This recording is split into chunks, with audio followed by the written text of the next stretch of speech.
Et poursuivons avec notre invité David Rigoulet-Rose, chercheur à l'Institut français d'analyse stratégique. Bonjour et merci d'être avec nous.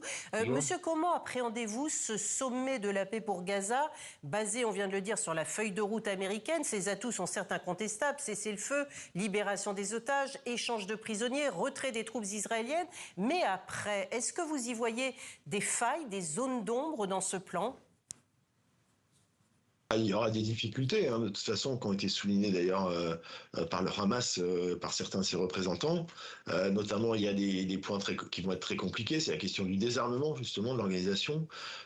C'est la question de la gouvernance future, parce qu'il y a un angle mort, c'est l'absence de représentation explicite de l'autorité palestinienne et des Palestiniens tout court, d'ailleurs, même s'il y a un comité de technocrates qui travaillera sous la houlette, effectivement, d'un conseil dirigé, semble-t-il, par l'ancien Premier ministre Tony Blair, mais il y a des difficultés. Et puis, effectivement, par-delà la mise en œuvre de l'actuelle première phase, il y a aussi le retrait, on va dire le calendrier du retrait de Tsahal, de l'enclave, dont la première étape a été faite, puisqu'il y a sur une première ligne, dit jaune, et puis il y a une deuxième ligne qui est programmée, et puis il y a la question du retrait total ou pas, puisque Tsahal a considéré que il fallait qu'elle conserve on va dire une espèce de zone tampon sur l'ancienne barrière de sécurité à l'intérieur de l'enclave.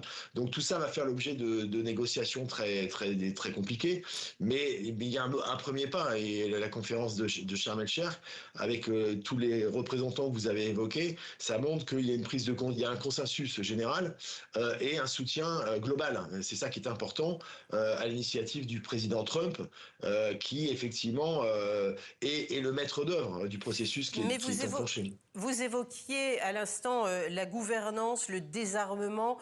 Comment peut-on prétendre à un retour de la paix, justement, quand le Hamas, par l'un de ses représentants, a clairement dit ce matin qu'il ne participerait pas à la gouvernance de la bande de Gaza et qu'il refuse de désarmer? C'est hors de question, c'est non négociable, dit le mouvement islamiste palestinien. Oui, c'est présenté comme une ligne rouge parce que pour le Hamas, ce serait une capitulation. Donc là, ça va être complexe à gérer. On sait que il y a deux pays qui vont être partie prenante de ces modalités. C'est à la fois la Turquie, qui était un soutien du Hamas à l'origine, et puis l'Égypte, qui connaît très bien l'enclave, parce que les services secrets égyptiens sont évidemment très bien, ont une bonne visibilité de ce qui se passe dans l'enclave. Et la question en fait, il y a deux volets. Il y a le désarmement et la démilitarisation, ce qui est pas tout à fait la même chose. La démilitarisation qui est prévue par le point 13, c'est effectivement la destruction des infrastructures. On retrouve la question centrale des tunnels, mais aussi des ateliers de fabrication locale d'armes lourdes, et puis le désarmement effectivement des activistes. Ça, c'est beaucoup plus compliqué, notamment pour les armes légères. Mais tout ça va faire partie des négociations ultérieures, même s'il y a un affichage d'intransigeance évidemment du Hamas. En même temps, il y a des contraintes qui pèsent de plus en plus. On le voit bien.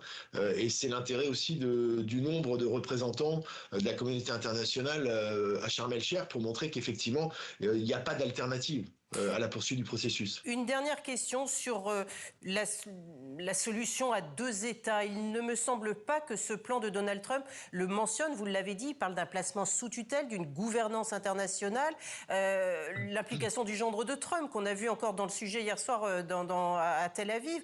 Tout ça n'est pas inquiétant ? Non, il y a le 19e point qui évoque, à l'issue d'une réforme structurelle de l'actuelle autorité palestinienne, et c'est un point qui a posé un problème à Benjamin Netanyahou, ce qui expliquerait qu'éventuellement il ne s'associe pas personnellement à la cérémonie, si c'est le cas.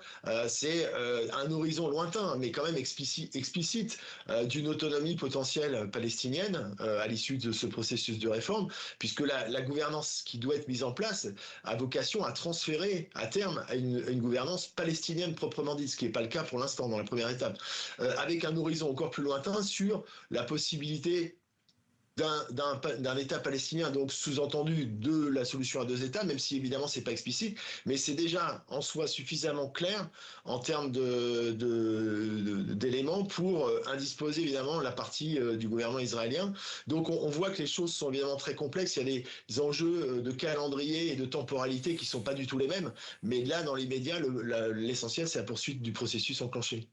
Merci beaucoup, David Rigoulet-Rose, chercheur à l'Institut français d'analyse stratégique. Merci beaucoup de nous avoir apporté votre analyse. Et puis,